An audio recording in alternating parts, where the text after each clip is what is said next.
তাকো দি আছো দেব নহব দেব নহব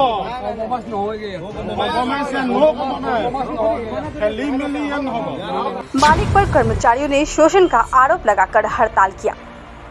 रिंग के मालिक ने पुलिस की मदद से जोर जबरदस्ती हड़ताल तुड़वाने का प्रयास किया।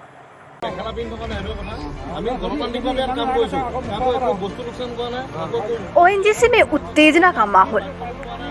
ओएनजीसी के अधीन तेल खनन का काम करने वाले व्यक्तिगत रिंग के मालिक पर कर्मचारियों ने शोषण का आरोप लगाकर हड़ताल किया। ओएनजीसी के अधीन तेल खनन का काम करने वाले व्यक्तिगत रिंग के मालिक पर कर्मचारियों ने शोषण का आरोप लगाकर हड़ताल किया। रिंग के मालिक ने पुलिस की मदद से जोर जबरदस्ती हड़ताल तोड़वाने का प्रयास किया। उत्तेजना का माहौल कायम। कल से शुरू हो रही शारदीय दुर्गा पूजा से पहले शिवसागर में बोनस की मांग को लेकर व्यक्तिगत तेल खनन रिंग में कार्य करने वाले कर्मचारियों द्वारा विरोध करने और इस संबंध में व्यक्तिगत तेल खनन के मालिक पक्ष द्वारा इन कर्मचारियों के साथ बैठक समस्या सुलझाने के बजाय इस संबंध में पुलिस के साथ मिलकर जोर जबरदस्ती करने के कारण कल रात को शिवसागर सदर पुलिस थाने के सामने एक उत्तेजना का माहौल पैदा हो गया। व्यक्तिगत रिंग में काम करने वाले सैकड़ों कर्मचारी शिवसागर सदर थाने के सामने इकट्ठे होकर रिंग के मालिक के कार्य की निंदा करने के साथ साथ जब तक मालिक पक्ष द्वारा उनकी मांगों को पूरा नहीं किया जाता तब तक काम पर नहीं जाने का ऐलान किया है। इस संबंध में Akhil Assam oil field worker association के अध्यक्ष आरिफ उद्दीन अहमद और सचिव हेमंत माउत द्वारा दी गई जानकारी के अनुसार मोलासाकर के कृष्ण अग्रवाल की ओएनजीसी के अधीन कुल 10 रिंग चल रही है। इन 10 रिंग में काम करने वाले स्थानीय कर्मचारी काफी दिनों से रिंग के मालिक से सरकारी नीति नियम के अनुसार उन्हें मिलने वाली सुविधाओं की मांग की जा रही है, जिसमें पूजा के ऊपर बोनस देना भी शामिल है। परंतु कर्मचारियों के अनुसार रिंग के मालिक कृष्ण अग्रवाल और उनके प्रबंधक ग्रुप द्वारा उनकी बातों को कभी भी नहीं सुना गया।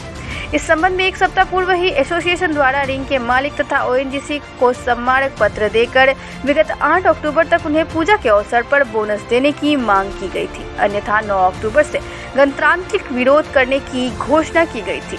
परंतु विगत 8 अक्टूबर तक कृष्ण अग्रवाल और उनके प्रबंधक ग्रुप द्वारा इन कर्मचारियों के साथ न तो कुछ चर्चा की गई और न ही उनकी मांगों को माना गया, जिसके कारण कल से एसोसिएशन के सदस्य तथा रिंग में काम करने वाले सैकड़ों कर्मचारी हड़ताल पर चले गए और रिंग का काम प्रभावित हुआ। इस कदम से नाराज होकर कृष्ण अग्रवाल द्वारा इस संबंध में शिवसागर सदर थाने में पुलिस अधिकारियों से मिलकर बिना कोई प्राथमिकी दर्ज किए एसोसिएशन के अध्यक्ष, सचिव और कुछ लोगों को थाने में बुलाकर उन्हें अपने आंदोलन को उठा लेने की धमकी दी गई।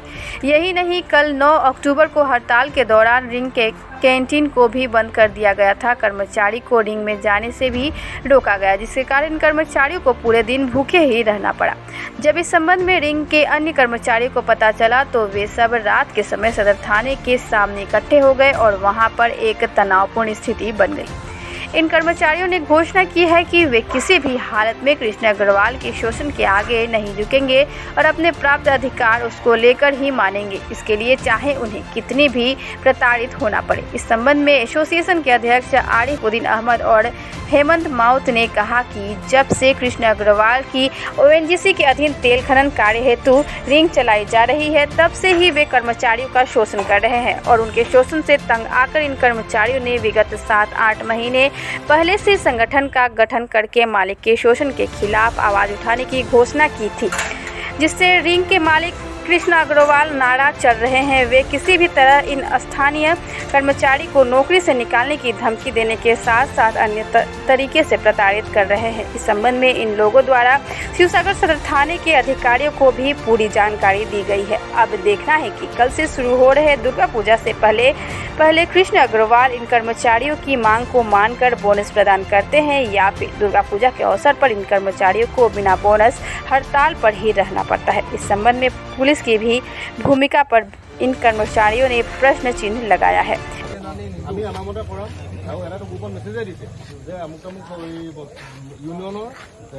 গোটেই মীমাংসাটো সমাপ্ত হৈ গ'ল, আমি কাম আৰম্ভ কৰি দিব পাৰোঁ। তাকো দি আছো দেব নহব দেব নহব খেলি মেলি নহব। মেখেলা পিন্ধি থকা নাই, সেইটোৱে কথা। আমি গণতান্ত্ৰিকভাৱে ইয়াত কাম কৰিছোঁ, কাম কৰি একো বস্তু লোকচান কৰা নাই, আকৌ একো দম দিয়া নাই। আমি জাষ্ট আমাৰ প্ৰাপ্য পোৱা নাই কাৰণে আমি কৰ্মবিৰতি কৰিছোঁ, জাষ্ট কৰ্মবিৰতি, সেইটো কথা। পাবলগীয়া তেওঁলোকে আজি আমাক কি কৰিছে, পুলিচ থানালৈ মাতি আনিছে। তেওঁলোকে পুলিচ থানালৈ মাতি, তেওঁলোকে সেইটো কথা আমাৰ অফিচলৈ মাতি ক'ব পাৰিলে, মেইল মানৱ অধিকাৰ তেওঁলোকে নস্যাৎ কৰি আজি আমাক কি কৰিছে, ভাত খাবলৈ দিয়া নাই, ল'ৰাখিনি দিবহে কৃষ্ণগৰক এটা কাইচাপ ল'ম।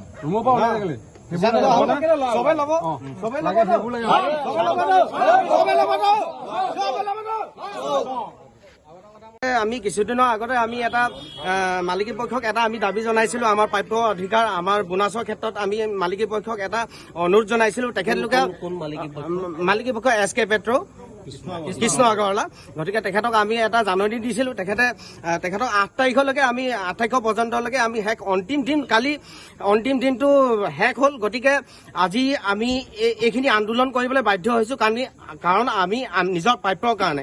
গতিকে আজি সমূহ কৰ্মচাৰীসকল ইয়াত উপস্থিত হৈছে নিজৰ প্ৰাপ্য আৰু অধিকাৰৰ কাৰণে। আজি মালিকী পক্ষই কি কৰিছে, আমাক থানালৈ মাতি আমাৰ বিভিন্ন ক্ষেত্ৰত আমাক অত্যাচাৰ আৰু প্ৰৰোচনা কৰি আছে। গতিকে এনেকুৱা ধৰণৰ প্ৰৰোচনা আৰু আমি যোনখিনি আমাৰ ঘামৰ ত্যাগেৰে মালিকী পক্ষক যোনখিনি আমি কষ্টৰ ফল আমি মালিকী পক্ষক দি আছো, সেই মালিকী পক্ষই কিন্তু আমাৰ কোনো ধৰণৰ কথা শুনিবলৈ আজি তেখেতলোকক অলৰেডি জনোৱা আছিলে যে আমি অতদিনে আজি 6-7 দিনৰ আগতে তেখেতলোকক জনোৱা আছিলে যে আমাৰ যোনটো বোনাছৰ ক্ষেত্ৰত আমি কৰিবলগীয়া কামখিনি তেখেতলোকক জনোৱা আছিলে যে আমি ইমান দিনত আমি বন্ধ কৰিম আৰু আমাৰ বোনাছ আমাৰ প্ৰাপ্যটো লাগিব। তেখেতলোকে বৰ্তমান সময়লৈকে আমাৰ লগত কোনো ধৰণৰ আলোচনা, কোনো ধৰণৰ সমালোচনা, কোনো ধৰণৰ একো মন্তব্য দিয়া দেখা নগ'ল। উপৰেঞ্চি আমাক এনেকুৱা হৈছে যে তৃতীয় পক্ষৰ পৰা আমি বিভিন্ন ধৰণৰ কথা বতৰা শুনিছো। গতিকে এনেকুৱা ধৰণৰ প্ৰৰোচনামূলক কথা নচলিব।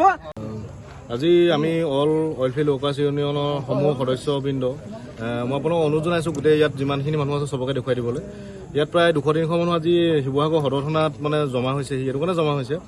আজি আমি বহুত দিনৰ পৰা মানে মালিক পক্ষ, এতিয়া নামটো কৈ দিছোঁ, তেওঁ কৃষ্ণ আগৰৱালা, তেখেতক মানে লেটাৰৰ ওপৰত লেটাৰ দিয়া হৈছে যে তেওঁলোকে বোনাছটো আজিলৈকে মানে বোনাছটো শিৱসাগৰত ONGC অন্তৰ্গত যিখন কৰ্মচাৰী আছে তেওঁলোকে আজিলৈকে বোনাছ পোৱা নাই। আজি তাৰিখলৈকে যেতিয়াৰ পৰা আজিলৈকে যেতিয়াৰ পৰা SKP ইয়াত মানে জন্ম হৈছে, কৃষ্ণ আগৰৱালাই যেতিয়াৰ পৰা ইয়াত ৰিক্স চলাইছে প্ৰাইভেট ৰিক্স, তেতিয়াৰ পৰা আজিলৈকে কৰ্মচাৰীসকলক তেওঁ দিয়া নাই। এই পইচাখিনি কলৈ গৈছে আমি সকলো জানো, কোনে কাৰ পকেটত সোমাইছে সকলো জানো। পৰৱৰ্তী সময়ত আমি আপোনালোকৰ জৰিয়তে সকলো তথ্য সহকাৰ ফাদিল কৰি আছো। আৰু এখন কমিটি আছে, এইবিলাকৰ নাম নলওঁ, কিন্তু আমি ওলাই আহিছো যে মানে গোটেই কৰ্মচাৰীসকলৰ কাৰণে কাম কৰিম বুলি। আগতে দেখি আছিলো কৰ্মচাৰীসকলে বিভিন্ন অভাৱ অভিযোগ আপোনাৰ বিভিন্ন প্ৰকাৰ শোষণ হৈ আছিলে।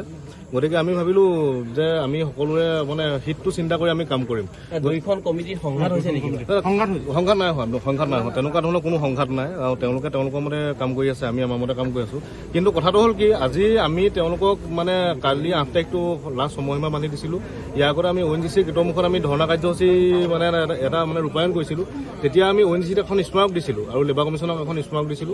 আৰু ONGC আপোনালোকে যত হয় সোনকালে মানে বোনাছটো পাব। আৰু ONGC কিয় মাতিছিল আৰক্ষী থানালৈ আমাক আজি এইটো কাৰণে মাতিছিলে। একচুৱেলি আজিৰ পৰা আমি কৰ্মবিৰতি, বন্ধ নহয়, মই আকৌ কৈছো কৰ্মবিৰতি, গোটেই প্ৰতিজন ৱৰ্কাৰ্ছে নিজৰ প্ৰাপ্যটো পাবলৈ কৰ্মবিৰতি কৰিছিলে যে আমি প্ৰাপ্যটো নোপোৱালৈকে আমি কাম নকৰো। কিন্তু মালিক পক্ষই কি হয়, আমাৰ লগত কথা পাতিব লাগে, আমাৰ লগত এটা আলোচনা কৰা নাই, এটা মেইল দিয়া নাই, এটা ফোন কৰা নাই কাৰো। তেওঁলোকে প্ৰতিজন কৰ্মচাৰী পাৰ্চনেলি ইণ্ডিভিজুৱেলি ফোন কৰি পেলাই তেওঁলোকক ভাবুকি প্ৰদান কৰিছে, কামৰ পৰা উলিয়াই দিম, তোক আমুক কৰিম। কৃষ্ণ আগৰৱালা আৰু তেওঁলোকৰ ৰাজেন্দ্ৰ প্ৰসাদ বুলি এজনে, আৰু তেওঁলোকৰ মেনেজমেণ্টৰ মানুহ XYZ কোনোবা, মই সকলোৰে নামটো পাহৰিলো। আৰু তেওঁ কি মানৱতা ভুল লুণ্ঠিত কৰা কাম কি কৰিছে জানেনে? আজি তেওঁলোকে কি কৰিছে, আজি আমাৰ ৱৰ্কাৰ্ছখিনিক দুপৰীয়া ভাত খাবলৈ দিয়া নাই, ছাইডত গোটেই কেণ্টিন বন্ধ কৰি দিছে। আৰু কেম্পত যিসকল ৱৰ্কাৰ্ছ আছে সকলোকে আপোনাৰ গোটেই কেম্প বন্ধ কৰি উলিয়াই পঠিয়াই দিছে।